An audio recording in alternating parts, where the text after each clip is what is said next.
तो गाइस अगर आपके पास में बजट बहुत ज्यादा कम है और अगर आप कम से कम डाउन पेमेंट करके महिंद्रा एक्सयूवी 3XO की MX3 1.2 लीटर वेरिएंट लेने की सोच रहे हो तो गाइस आप इस वीडियो को पूरा लास्ट तक देखिए।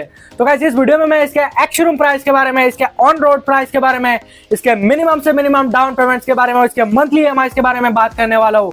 और सबसे बड़ी बात, यह गाड़ी लेने के लिए आपकी मंथली इनकम या तो आपकी मंथली सैलरी कितनी होनी चाहिए, इस बारे में बात करने वाला हूँ। तो गाइस बात कर लेते हैं अभी इसके एक्स शोरूम प्राइस के बारे में, इसके रजिस्ट्रेशन चार्जेस के बारे में, इसके इंश्योरेंस चार्जेस के बारे में और इस गाड़ी के ऑन रोड प्राइस के बारे में, और ये गाड़ी लेने के लिए आपकी मंथली इनकम कितनी होनी चाहिए इस बारे में।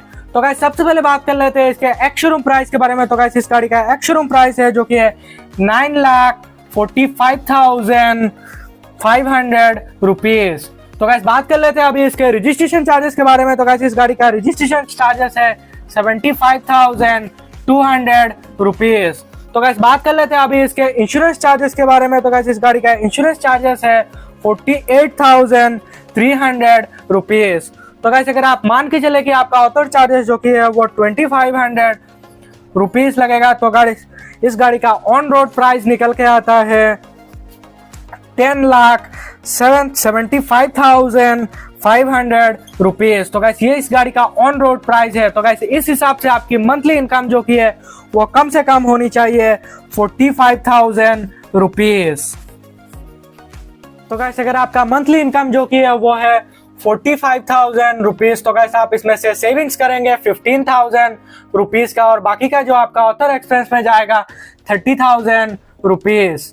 तो गाइस अगर आप ये जो 15,000 रुपीज है अगर आप इसको सेविंग्स करते हैं 10 मंथ तक, तो उसके बाद में आपके पास में आएगा 1,50,000 रुपीज। तो गाइस आप ये जो 50,000 रुपीज करके सेविंग्स कर रहे हैं, ये जो 50,000 रुपीज करके सेविंग्स कर रहे हैं, ये बाद में आप EMI में भी देंगे। तो गाइस इस गाड़ी का जो मिनिमम डाउन पेमेंट है वो है 1,35,000 रुपीज। तो गाइस अगर आप इसको 10 मंथ तक सेविंग्स करते हैं 15,000 रुपीज करके, तो आपके पास में होता है 1,50,000 रुपीज।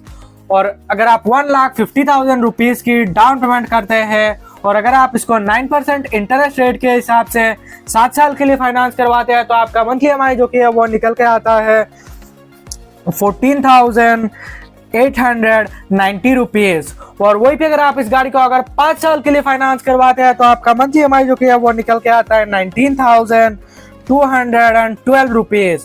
और अगर आप इसी को 4 साल के लिए फाइनेंस करवाते हैं, तो आपका मंथली EMI निकल के आता है 23,031 रुपीज। तो गाइस आपने जो 15,000 रुपीज करके पहले सेविंग्स किया था डाउन पेमेंट करने के लिए, बाद में उससे आप EMI भी दे सकते हैं 7 ईयर्स का फाइनेंस करके 14,800 रुपीज करके।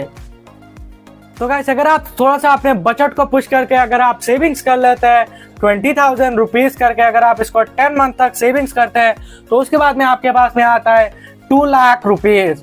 तो गाइस अगर आप ये जो 2 लाख रुपीज अगर आप इसको डाउन पेमेंट करते हैं और अगर आप इसी को 9% इंटरेस्ट रेट के हिसाब से 7 साल के लिए फाइनेंस करवाते हैं, तो आपका मंथली EMI जो कि है वो निकल के आता है 11,086 रुपीज। और वही पे अगर आप इस गाड़ी को अगर 5 साल के लिए फाइनेंस करवाते हैं, तो आपका मंथली EMI निकल के आता है 18,174 रुपीज। और अगर आप इसी को 4 साल के लिए फाइनेंस करवाते हैं, तो आपका मंथली EMI जो कि है वो निकल के आता है 21,784 रुपीज। तो गाइस अगर आपके पास में पहले से थोड़ा बहुत सेविंग्स है, तो गाइस आप इसमें एड ऑन कर सकते हैं। तो गाइस हम मान के चलते हैं कि आपके पास में पहले से ही सेविंग है 60,000 रुपीज का। तो गाइस अगर आप इसमें 60,000 रुपीज का एड ऑन करते हैं, तो आपके पास में आता है 2,60,000 रुपीज। तो गाइस अगर आप 2,60,000 रुपीज की डाउन पेमेंट करते हैं और अगर आप इसको 9% इंटरेस्ट रेट के हिसाब से 7 साल के लिए फाइनेंस करवाते हैं, तो आपका मंथली EMI जो कि है वो निकल के आता है 13,121 रुपीज। और वही भी अगर आप इस गाड़ी को अगर 5 साल के लिए फाइनेंस करवाते हैं, तो आपका मंथली EMI निकल के आता है 16,928 रुपीज। और अगर आप इसी को 4 साल के लिए फाइनेंस करवाते हैं, तो आपका मंथली EMI जो कि है वो निकल के आता है 20,294 रुपीज।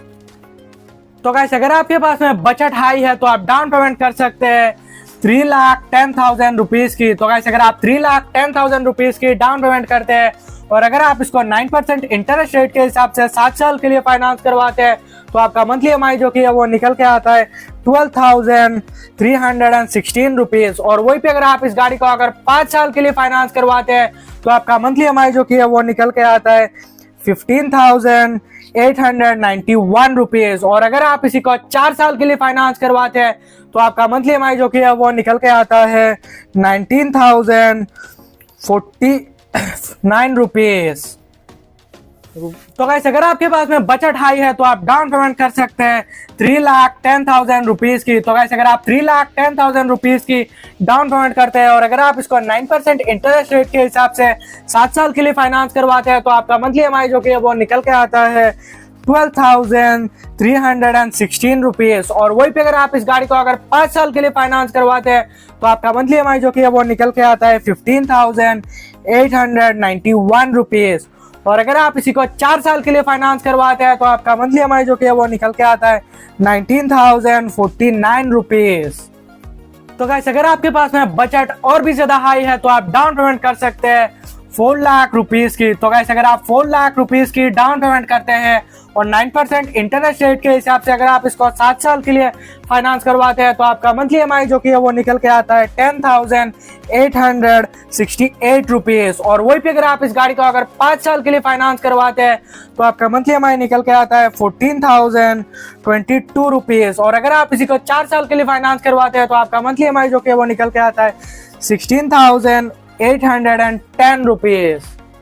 तो गाइस अगर आपके पास में बजट बहुत ही ज्यादा हाई है तो आप डाउन पेमेंट कर सकते हैं 5,20,000 रुपीज की। तो गाइस अगर आप 5,20,000 रुपीज की डाउन पेमेंट करते हैं और 9% इंटरेस्ट रेट के हिसाब से 7 साल के लिए फाइनेंस करवाते हैं तो आपका मंथली EMI जो कि है वो निकल के आता है 8,937 रुपीज।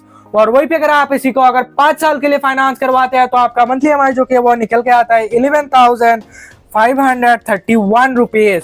और अगर आप इसी को 4 साल के लिए फाइनेंस करवाते हैं तो आपका मंथली EMI निकल के आता है 13,824 रुपीज। तो गाइस मैंने भी जितने भी प्राइस बताए वो आपको हर एक स्टेट और हर एक सिटी में थोड़ा बहुत डिफरेंस देखने को मिल सकता है।